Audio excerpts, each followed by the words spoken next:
Bapa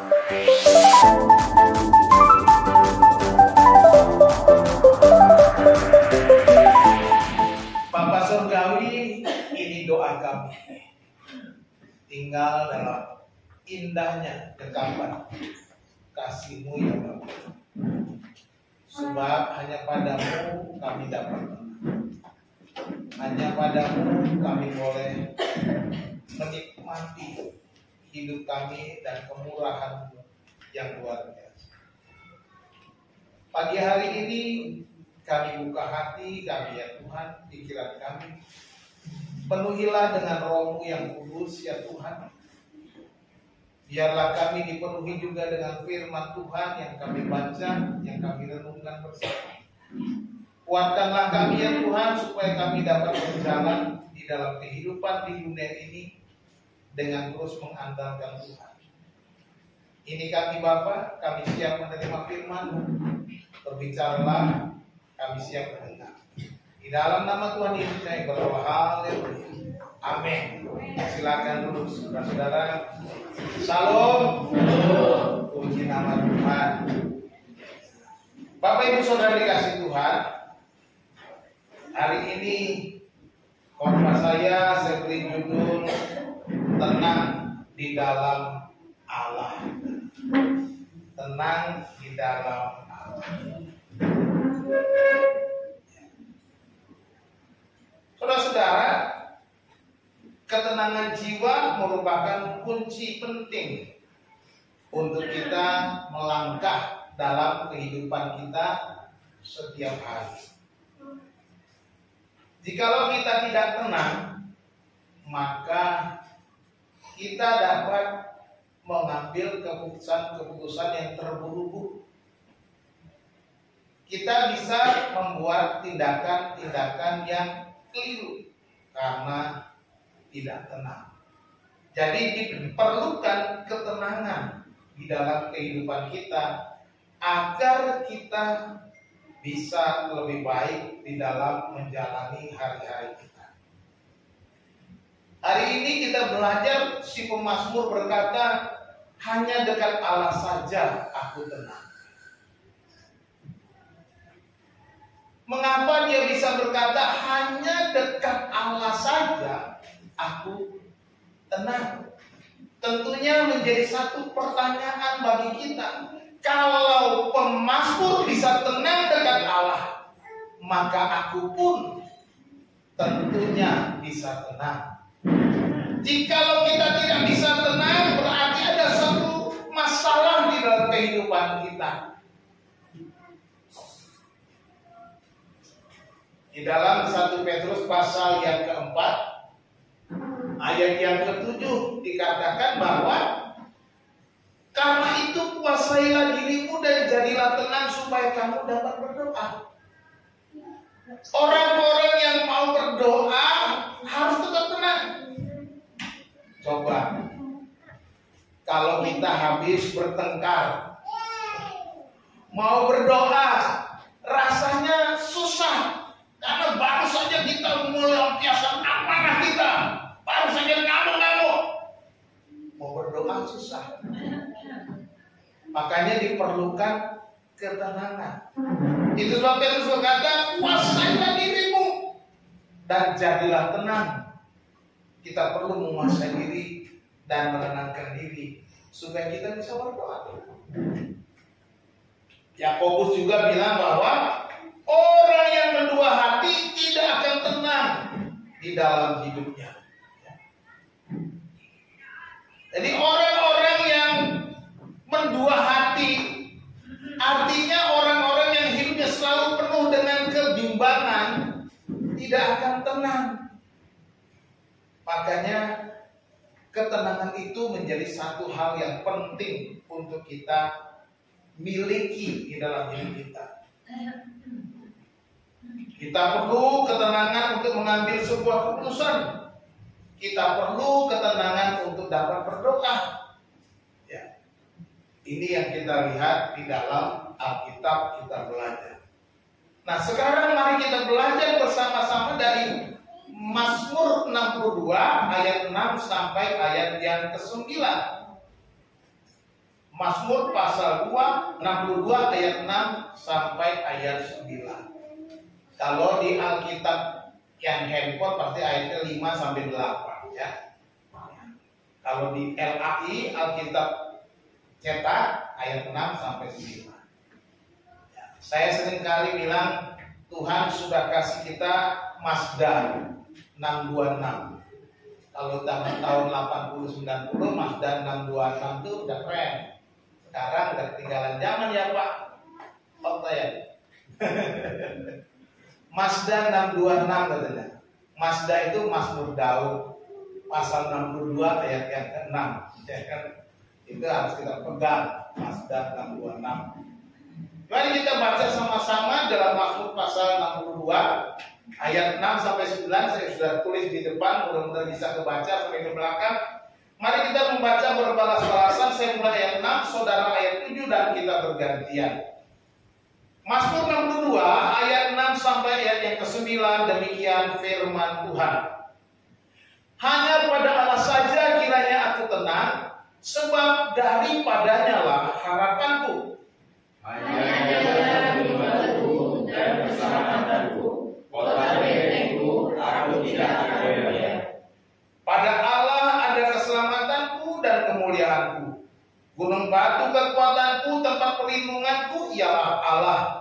Percayalah kepadanya setiap waktu, hai umat, surahkanlah isi hati di hadapannya. Allah ialah tempat perlindungan kita. Amin, haleluya. Perhatikan sana, di dalam ayat 6 si pemazmur menyatakan hanya pada Allah saja aku tenang. Ayat 9 lalu dia mengajak supaya orang percaya, umat Tuhan, percayalah kepadanya setiap waktu. Hai umat, katanya. Ini menunjukkan bahwa pengalaman Daud bersama dengan Tuhan memberikan dia ketenangan jiwa. Pengalaman dan perjalanan Daud dalam kehidupannya sebagai seorang anak Tuhan memberikan dia ketenangan dalam menghadapi musuh-musuhnya. Dan pengalaman itu akhirnya dikatakan mengajak supaya kita sekarang percayalah kepadanya setiap waktu. Perhatikan di sana dicatat setiap waktu, bukan sewaktu-waktu. Seringkali kita lebih banyak percaya kepada Tuhan sewaktu-waktu, sewaktu butuh, sewaktu perlu, sewaktu sedang susah, sewaktu sedang sulit. Kita percaya Tuhan. Tapi waktu sedang enak-enaknya kita lupa Tuhan. Nah, kita akan belajar pada hari ini. Ada 3 alasan supaya kita dapat tenang di dalam Allah. Sebagaimana kita belajar dari Mazmur 62 ayat 6 sampai ayat yang ke-9. Yang pertama, alasan yang pertama kita bisa tenang pada Allah ada pengharapan. Katakan amin. Amin. Pada Allah ada pengharapan. Ya. Dikatakan di situ, hanya pada Allah saja kiranya aku tenang, sebab daripadanya lah harapan. Pengharapanku hanya Yesus saja yang mati di atas Golgota. Amin. Pemazmur berkata, sebab daripadanya lah harapanku. Dia tidak berharap kepada dunia ini. Dia tidak berharap kepada raja-raja. Dia tidak berharap kepada tentara. Dia tidak berharap pada kekuatan. Dia tidak berharap segala sesuatu yang dia punyai. Tetapi dia berkata, sebab daripadanya lah harapanku. Dari Tuhan. Saya mengatakan, pengharapan itu sesuatu yang penting. Ya. Pengharapan. Orang-orang yang tidak punya harapan pasti tidak punya cita-cita. Betul kan? Orang-orang yang tidak punya pengharapan pasti hidupnya ruwet. Orang-orang yang tidak punya pengharapan pasti tidak mau lakukan apa-apa. Dia maunya sudahlah nasib. Ya. Udah nasib begini katanya. Saudara dikasih Tuhan. Tuhan tidak pernah membuat nasib saudara susah. Amin. Tuhan tidak pernah membuat nasib saudara menderita. Tidak. Tetapi Dia izinkan kesulitan. Dia izinkan penderitaan. Supaya apa? Supaya kita tetap bersandar kepada Dia, percaya kepada Dia, bergantung kepada Dia, supaya kita tetap berpengharapan kepada Dia. Ini yang seringkali kita keliru. Kita maunya Tuhan terus memelihara kita enak-enak, tapi kita tidak mau melewati masa-masa sukar. Tidak bisa. Si pemazmur dalam Mazmur 23 jelas sekali dikatakan, Tuhan adalah gembalaku, takkan kekurangan aku, katanya. Ia membaringkan aku di padang yang berumput hijau, Ia membawa aku ke air yang tenang. Tetapi ayat itu nggak berhenti di situ. Bukan soal makan dan minum yang dipelihara dan semuanya disediakan, tapi sekalipun aku berjalan dalam lembah kekelaman. Ini menunjukkan bahwa kita juga harus melewati lembah-lembah kekelaman. Supaya apa? Supaya kita tetap berpengharapan kepada Tuhan. Supaya apa? Supaya kita tetap bergantung kepada Tuhan. Sekalipun aku berjalan dalam lembah kekelaman, aku tidak takut bahaya. Lihat itu. Jadi milikilah pengharapan kepada Tuhan. Orang-orang yang punya pengharapan memiliki masa depan. Amsal 23 ayat 18 berkata, harapanmu sungguh ada. Mari kita baca Amsal 23 ayat 18. Ya, satu orang yang sudah menemukan silakan membaca, jangan menunggu, langsung saja baca begitu temu. Amsal 23 ayat 18. Monggo, silakan. Karena masa depan sungguh ada dan harapanmu tidak akan hilang. Amin. Karena masa depan semua ada dan harapanmu tidak akan hilang. Hei umat Tuhan, hai orang-orang percaya, hai jemaat Tuhan, perhatikan baik-baik firman Tuhan. Pengharapanmu di dalam Tuhan memberikan masa depan. Jangan khawatir, mungkin kita tidak bisa melihat apa yang akan terjadi hari esok. Kita tidak bisa melihat apa yang akan terjadi tahun depan. Kita tidak bisa melihat apa yang akan kita alami sebentar lagi. Tetapi kita percaya kita punya masa depan. Amin. Yeremia 29 ayat 11 bilang apa? Sebab aku ini tahu, kata Tuhan. Tuhan yang bilang, aku ini tahu rancangan-rancangan apa yang ada padaku mengenai kamu. Jadi ada rancangan Tuhan mengenai umat Tuhan. Tuhan tahu rancangan. Artinya apa? Kau punya masa depan. Seperti pemazmur mau menjadikan Allah itu sumber pengharapan. Dia pada Allah ada pengharapan. Kalau Allah kita punya pengharapan, maka kita bisa tenang. Kita tidak khawatir. Kita tidak takut. Kita tidak gelisah, wah besok bagaimana ya? Karena kita berpengharapan kepada Tuhan. Aku tenang. Tenang. Ya, tenang. Kadang-kadang kita mungkin dikhawatirkan dengan persoalan masalah keuangan. Ya biasa itu. Tetapi kalau engkau datang kepada Tuhan, melihat dan membaca kebenaran firman Tuhan, tenang. Tenangkan hati. Coba Tuhan punya rencana. Tuhan punya rencana di dalam setiap kita. Jadi kalau kita sulit datang kepada Tuhan, ya. Mungkin kita juga mengalami sakit penyakit. Tuhan, kok aku sakit-sakit terus, aku khawatir. Bagaimana ini? Ketika kita tahu pada Tuhan ada pengharapan, kita tenang.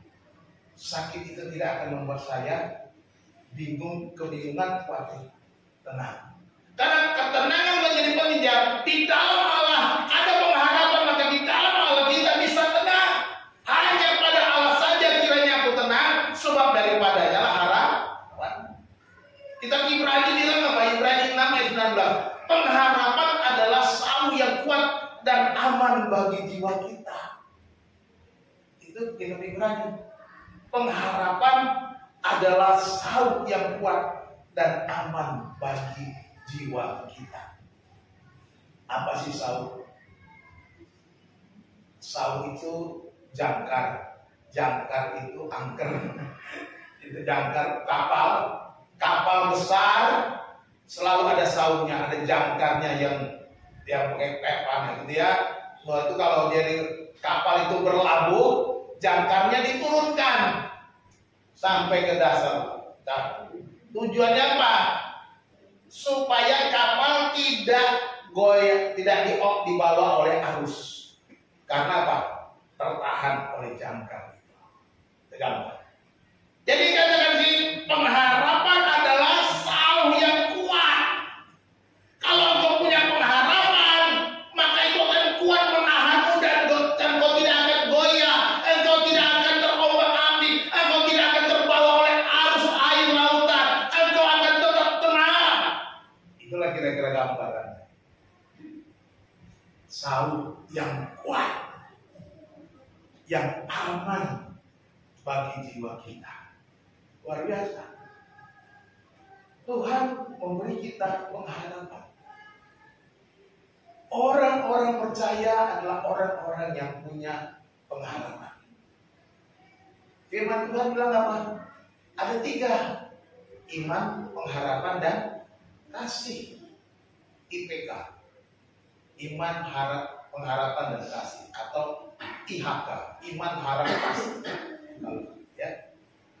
Jadi kita melihat bahwa pengharapan ini menjadi penting, bahwa orang-orang percaya adalah orang-orang yang punya pengharapan. Orang-orang percaya jangan mudah putus asa. Orang-orang percaya jangan sampai kehilangan pengharapannya oleh karena masalah yang dihadapinya, oleh karena putus cinta. Oh, hati-hati anak muda. Ya. Buat anak muda, kalau putus cinta jangan sampai bunuh diri. Banyak itu orang nggak punya pengharapan. Kalau Jeremy nanti dia bunuh diri di bawah pontoge aja. Oh, pontoge, togenya yang gelantung, bukan Jeremy yang gantung. Ya. Nah, sudah dikasih Tuhan. Jadi jangan putus asa. Sebab kita adalah orang-orang yang percaya. Jadi kita harus ingat baik-baik. Jangan sampai kita gagal oleh karena tidak tenang hidup kita. Tidak tenang menghadapi segala situasi dalam hidup kita. Tidak tenang menghadapi berbagai persoalan di dalam hidup. Orang yang tidak berpengharapan tidak akan pernah berhasil dalam hidup. So, orang yang tidak punya pengharapan tidak akan pernah berhasil. Bagaimana dia mau berhasil? Pengharapan aja nggak punya. Apa-apa kalau dia ayo sekolah, udahlah udah banyak dokter, ngapain jadi dokter? Udahlah Pak, ngapain sih sekolah? Udah ada presiden kok, ngapain kok? Pak, udahlah Pak, udah ada tentara. Terus kamu jadi apa? Ya sudah apa adanya. Udah, nggak punya pengharapan. Tak punya pengharapan. Orang-orang percaya harus punya pengharapan. Di dalam berbagai macam situasi, di dalam berbagai macam kondisi, kita harus punya pengharapan. Sebab pengharapan itu adalah penggerak hidup kita. Ya. Penggerak hidup itu adalah pengharapan. Saya berharap tahun depan kita bisa membeli ruko 1 unit. Wah, kita bergerak. Kan begitu.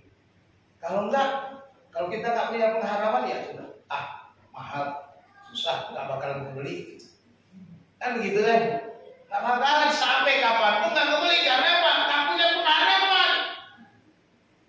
Tapi kalau kita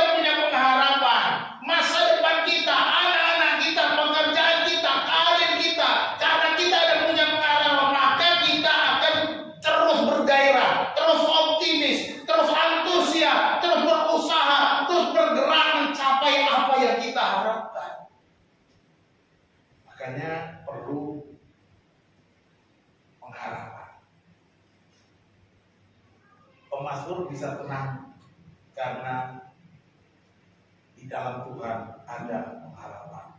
Ya. Dia berkata, Allah adalah sumber pengharapan. Siapa sumber pengharapan kita? Ya. Menjadi penting. Menjadi pertanyaan yang harus kita jawab masing-masing. Apakah seperti si pemazmur kita sama berkata, sebab daripadanya lah harapanku, daripada Allah lah harapanku. Atau sesuatu yang lain? Atau kau anak-anak kau hanya berharap kepada orang tua? Orang tuamu mungkin punya sesuatu, orang tuamu mungkin masih sehat, tetapi orang tuamu terbatas. Orang tuamu bisa sakit, orang tuamu bisa selesai sama seperti engkau bisa selesai. Tetapi Allah kita Allah yang tak terbatas, Allah yang kekal, Allah yang tidak pernah meninggalkan kita, Allah yang selalu ada dari sekarang sampai selama-lamanya. Katakan amin. Ya. Jadi pengharapanmu hanya kepada Allah, jangan kepada dunia ini, kepada orang. Jadilah seperti pemazmur, pada Allah ada pengharapan. Yang kedua, alasan yang kedua, pemazmur kata pada Allah ada kekuatan. Dia bisa tenang karena Allah memberi dia pengharapan. Dia bisa tenang karena Allah memberi dia kekuatan. Hanya dialah gunung batuku, katanya, dan keselamatanku, kota bentengku, aku tidak akan goyah. Di sini si pemazmur menggambarkan Allah itu, gambaran Allah bagi si pemazmur. Yang pertama dikatakan Allah adalah gunung batu. Allah adalah gunung batu. Pak, kok Allah disamakan dengan gunung batu? Ini menjadi pertanyaan mungkin bagi kita. Mengapa si pemazmur berkata Allah adalah gunung batuku? Kita tahu bahwa kontur atau daerah di daerah Palestina sana padang gurun dan ada gunung-gunung batu. Gunung-gunung batu. Dan gunung batu ini seringkali menjadi lambang kekuatan bagi orang-orang pada masa itu. Gunung batu digambarkan sesuatu yang kokoh berdiri di tengah padang gurun yang tandus. Sehingga si pemazmur, dialah gunung batu. Aku bisa tenang, hanya dialah gunung batu. Kuat, tetap kokoh, tetap berdiri di tengah padang gurun yang tandus itu. Dan kemudian kan Allah adalah keselamatan.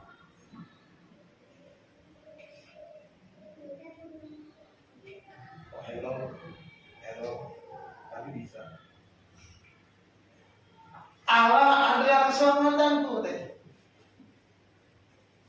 Keselamatan dia gambarkan bahwa segala sesuatu mungkin orang berkata, oh dia punya bisa selamat karena ini dan itu dan lain sebagainya. Tetapi pemazmur berkata dialah keselamatanku. Keselamatan yang memberikan dia rasa aman. Ya. Maka dikatakan aku tidak akan goyah. Yang ketiga digambarkan sebagai kota benteng. Kota benteng. Nah zaman dulu kota itu selalu ada, kalau kita sering nonton film-film lama, kota itu biasa kota kecil dengan benteng sekelilingnya, tembok dibangun dengan tembok. Makanya ada tembok Jericho yang direbut oleh orang Israel ketika masuk tanah Kanaan. Kota Jericho dikelilingi tembok tebal besar. Setiap kota-kota biasanya dibangun tembok dan ada pintu-pintu yang masuk ke kota. Makanya seringkali Yerusalem juga begitu, Jericho begitu, semuanya ada tembok-tembok kota. Nah, tembok kota ini dibangun begitu lebar, besar, tebal, sehingga di atas tembok itu orang bisa berjalan. Kita bisa bayangkan, pernah mungkin nonton film perang-perang begitu zaman dulu, orang ada di atas tembok berdiri perang, ya, kota benteng. Digambarkan Allah itu kota benteng yang bisa menaungi. Ini kota benteng. Kalau kita lihat kota-kota bisa roboh, ya. Seperti Jericho bisa dirobohkan. Bangunan tembok-tembok kota-kota bisa diserang, dihancurkan oleh musuhnya. Tetapi pemazmur berkata, dia tidak mengandalkan tembok-tembok kota, dia tidak mengandalkan tembok Yerusalem, dia tidak mengandalkan tembok-tembok kota-kota di mana dia ada. Tapi dia jadikan Tuhan itu tembok apa? Kota benteng yang kuat, yang tak pernah goyah, yang tidak bisa diruntuhkan, yang tidak bisa dihancurkan, yang tidak bisa dirobohkan. Sebab Tuhan selalu kuat.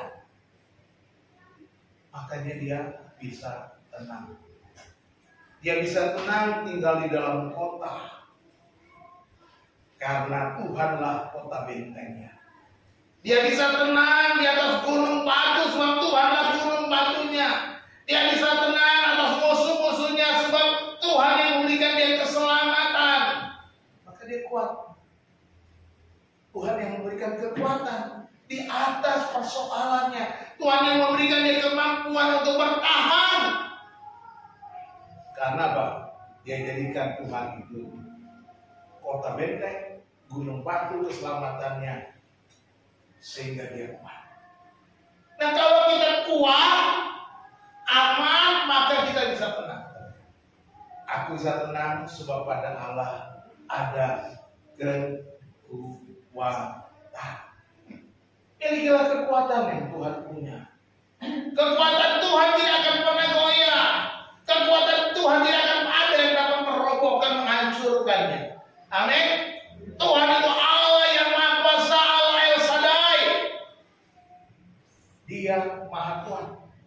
Dia mampu untuk memberi kita jiwa yang tenang, supaya kita bisa melangkah dalam hidup kita, supaya kita bisa menghadapi semua masalah di depan kita, supaya kita bisa berjalan bersama keluarga kita, supaya kita bisa berjalan meraih cita-cita kita, supaya kita bisa mampu menghadapi apapun yang akan terjadi di dalam hidup kita di masa depan. Pemazmur berkata, aku tidak akan goyah. Artinya bahwa dia tidak akan bergoncang sedikit pun terhadap musuh dan mara bahaya.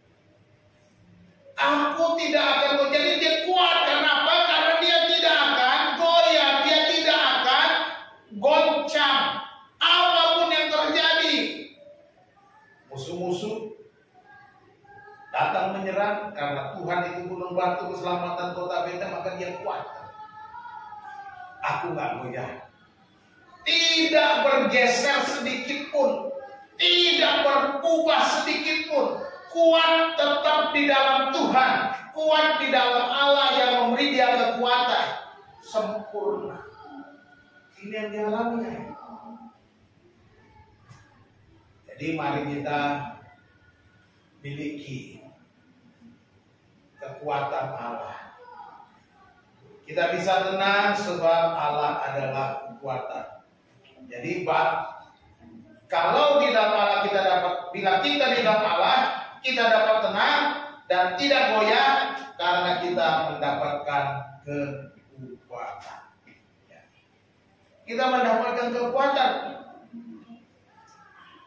dengan apa yang kita alami di dalam hidup. Yang ketiga, alasan yang ketiga bisa tenang di dalam Allah. Yang ketiga, pada Allah ada perlindungan. Tuhan bukan hanya memberikan kekuatan, tetapi Tuhan melindungi, protect kita.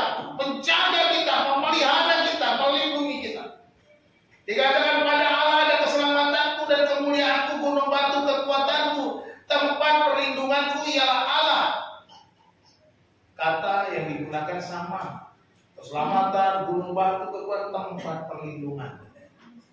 Ialah Allah. Percayalah kepadanya setiap waktu, hai umat, curahkanlah isi hatimu di hadapannya. Allah ialah tempat perlindungan kita. Sebagaimana dikatakan tempat perlindunganku ialah Allah, dikatakan di dalam ayat yang ke-8, ayat 9 dalam Allah ialah tempat perlindungan kita.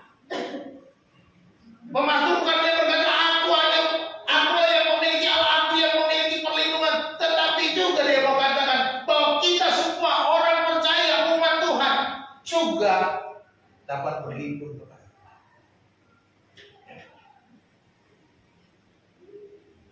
Jadi kita lihat ada pernyataan iman pada Allah, ada keselamatan dan kemuliaan, atau di dalam ayat ke-6 tadi, pada Allah ada ketenangan, hanya pada Allah saja hatiku tenang. Jadi dia menyatakan imannya, lalu dia mendorong umat Tuhan atau mengajak umat Tuhan, curahkanlah isi hatimu kepada Tuhan. Kita lihat di sini pengalamannya bersama dengan Tuhan, perjalanan bersama dengan Tuhan, menolong dia supaya orang-orang percaya juga bersandar kepada Tuhan, datang kepada Tuhan. Maka dia curahkan isi hatimu di hadapannya. Pak, apakah Tuhan masih mau dengar saya? Pak, apakah Tuhan masih berkenan kepada saya? Saya sudah jauh dari Tuhan. Saya sudah lama tidak ikut Tuhan. Saya bahkan kehidupan saya sudah jauh dikatakan sebagai orang percaya. Jangankan saudara, orang-orang yang gak kenal Tuhan aja dia terima, apalagi anak-anak. Kita ingat kisah yang diceritakan Yesus tentang anak yang hilang. Itu saja kan. Anak yang hilang ini sudah apa? Menghambur-hamburkan harta warisan. Sudah pergi hidup dengan cara duniawi. Pesta pora, menghabiskan harta, akhirnya jatuh miskin. Tetapi ketika dia pulang ke rumah bapaknya, dari jauh bapaknya melihat anaknya pulang. Menarik bagi saya. Dari jauh bapaknya melihat anaknya pulang. Saya mau katakan apa? Allah gak pernah lupa anaknya. Katakan amin. Dia kenali setiap detail anaknya. Sekalipun engkau pergi dengan pakaian hebat, pulang dengan pakaian robek, dia kenal. Ini anak. Sekalipun engkau pergi dengan bangkanya, kau berkata kepada Tuhan dengan dosa-dosamu, dia kenal. Aku tahu. Dia gak akan pernah menolak. Apa yang dilakukan dalam kisah itu Yesus yang cerita. Bapaknya berlari mendapatkan anak, memeluknya, menciumnya. Anaknya yang kotor, yang baru dari kandang babi, anaknya yang kotor, yang belum mandi, dicium, dipeluk oleh bapaknya. Ini suatu pelajaran yang berharga bagi kita, bahwa Allah tidak pernah melupakan anak-anaknya. Amin. Allah tidak pernah menolak kita. Datang kepada Tuhan, curahkan isi hatimu kepada Tuhan. Ketika engkau menghadapi persoalan datang, jangan pernah putus asa, jangan kehilangan pengharapan, jangan kehilangan masa depan oleh karena kesulitan. Firman Tuhan bilang apa? Pada Tuhan ada pengharapan, pada Tuhan ada kekuatan, pada Tuhan ada perlindungan.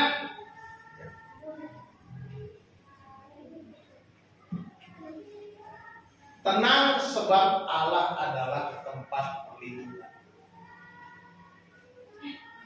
Anak-anak, kalau dia ada di dalam rumah bersama orang tua, dia pasti merasa tenang.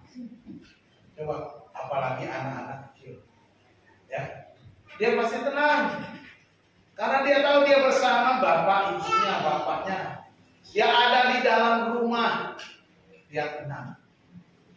Dia gak mikir apa yang akan terjadi di dalam rumah, gak tahu. Yang jelas dia, wah di sana lari sini main begitu. Coba tanya anaknya wanita. Coba perhatikan nanti di rumah anak saudara yang masih punya anak kecil. Dia tenang di rumah, nggak pernah khawatir. Kenapa? Dia tenang karena ada di dalam tempat perlindungan. Demikian juga kita. Kalau kita di dalam Allah, kita akan merasa tenang. Karena kita tahu di dalam Allah ada perlindungan yang sempurna. Di dalam Allah ada perlindungan yang kekal. Di dalam Allah ada perlindungan yang kuat. Di dalam Allah ada perlindungan yang tidak akan pernah diambil daripada kita. Amin. Kalau seperti saya tanya tadi, kalau dunia berlindung kepada siapa? Ini pertanyaan penting. Dunia dia bisa berlindung kepada uang, harta. Ya. Ini cara dunia. Dunia berlindung pada uangnya atau hartanya. Padahal apa? Uang dan harta ini sebentar saja bisa habis. Cianjur.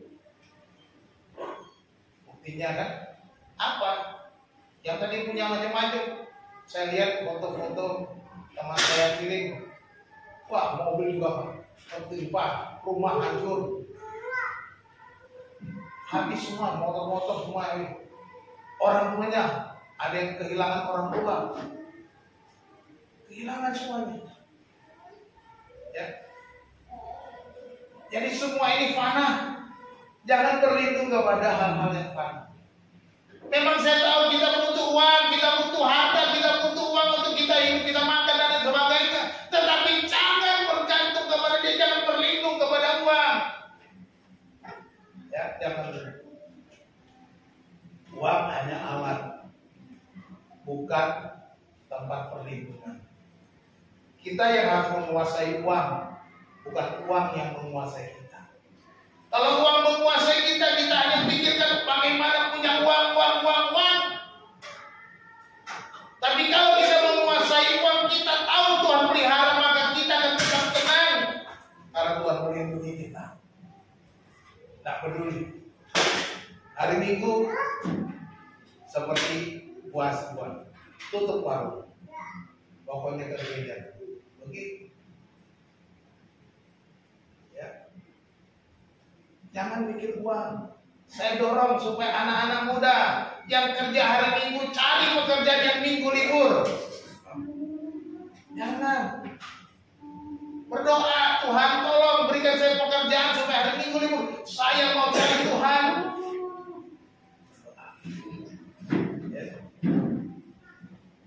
Dunia juga berlindung kepada jabatan, kedudukan. Kalau ada saudaranya punya jabatan, punya kedudukan, maka kita seperti semut merubungin gula. Ya kan? Kalau ada orang punya jabatan, semuanya disembah-sembah, semuanya baik-baik. Jangan. Semua itu sebentar ya, sama seperti uang. Lalu hubungan dengan orang-orang hebat, orang-orang kuat, relasi. Ya. Kita punya jabatan, gak ada gunanya. Kita punya relasi, gak ada gunanya. Semuanya itu panas sementara. Itu cara dunia. Ya. Tetapi orang percaya berlindung kepada orang-orang percaya harus berlindung kepada Tuhan, seperti firman Mazmur berkata, pada Allah ada keselamatanku dan kemuliaanku, gunung batu kekuatanku, tempat perlindunganku ialah Allah. Lalu dikatakan percayalah kepadanya. Percaya. Setiap waktu. Mazmur kali-kali saya ulangi. Pemazmur katakan mengajak supaya kita percaya kepada Tuhan setiap waktu. Sekali lagi, bukan seperti saya katakan di awal. Jangan sewaktu-waktu. Waktu butuh, waktu perlu, baru kita cari berlindung sama Tuhan. Ini keliru. Maka dikatakan percayalah kepadanya setiap waktu. Curahkanlah isi hatimu di hadapannya. Allah ialah tempat perlindungan kita. Itu Allah. Jadi jangan jadikan hal-hal duniawi itu tempat perlindungan. Jadikan Allah sebagai tempat perlindungan kita yang tidak akan goyah, yang tidak akan mengecewakan kita, yang pasti melindungi kita dengan sempurna. Terlalu banyak ayat kalau kita baca perlindungan Tuhan, janji Tuhan, pemeliharaan Tuhan. Saya sudah buktikan, saya sudah mengalami, ya. Luar biasa perlindungan Tuhan. Kalau saya ceritakan apa yang saya alami terlalu panjang, terlalu banyak. Kemarin aja, baru kemarin, mujizat terjadi. Natal kan udah mau Natal ya, tapi baru November. Ada orang yang cerita. Dia pelihara, dia sediakan, Pak, ini hadiah untuk Natal. Puji Tuhan, haleluya. Belum Natalan sudah datang duluan. Pak, ini hadiah untuk Natal. Ada orang yang digerakkan Tuhan. Makanya saudara begini kasih, berlindung kepada Tuhan, cari Tuhan, berharap kepada Tuhan, percaya kepada Tuhan setiap waktu. Jangan ragukan janji-janjinya, jangan ragukan apa yang dikatakan dalam firman Tuhan. Apa yang tertulis di sini sudah saya lakukan dan saya alami, luar biasa berkatnya. Kalau saya mengalaminya, maka saudara juga bisa mengalaminya. Amin. Lakukan saja firman Tuhan. Itu aja. Tenang di dalam Tuhan. Sebab pada Tuhan ada pengharapan. Tenang di dalam Tuhan, sebab pada Tuhan ada kekuatan. Tenang di dalam Tuhan, sebab pada Tuhan ada perlindungan. Kesimpulannya, tenang di dalam Tuhan. Satu, pada Allah ada pengharapan. Siapa pengharapanmu? Allah saja. Allah memberikan kita pengharapan. Kalau Allah ada pengharapanmu, maka jangan takut masa depan. Amin. Jangan takut. Tetapkan hati untuk bersandar kepada Tuhan sebagai pengharapan. Hari ini firman Tuhan katakan Tuhan adalah pengharapan. Sekarang tetapkan. Aku mau supaya Tuhan adalah satu-satunya pengharapanku. Tetapkan di hati. Harus itu supaya kita mengalami. Yang kedua, pada Allah ada kekuatan. Lihat, musuh, krisis, masalah bisa datang bertubi-tubi. Apa kita kuat menghadapinya? Kita mau seperti gunung batu di padang gurun. Kita mau seperti kota benteng yang kuat, tidak roboh, tidak bisa dihancurkan oleh apapun. Kita kuat. Karena apa? Kita ada di dalam Allah. Bersandarlah kepada Tuhan untuk mendapatkan kekuatan. Kalau kita bersandar kepada Tuhan, kita pasti kuat. Apapun kata orang, saya kuat. Apapun kata dunia, saya kuat. Apapun yang terjadi, saya kuat. Karena bersandar kepada Tuhan, Tuhan tidak akan goyah, ya. Kekuatan Tuhan tidak goyah. Yang ketiga, pada Allah ada tolong dibantu. Klik aja.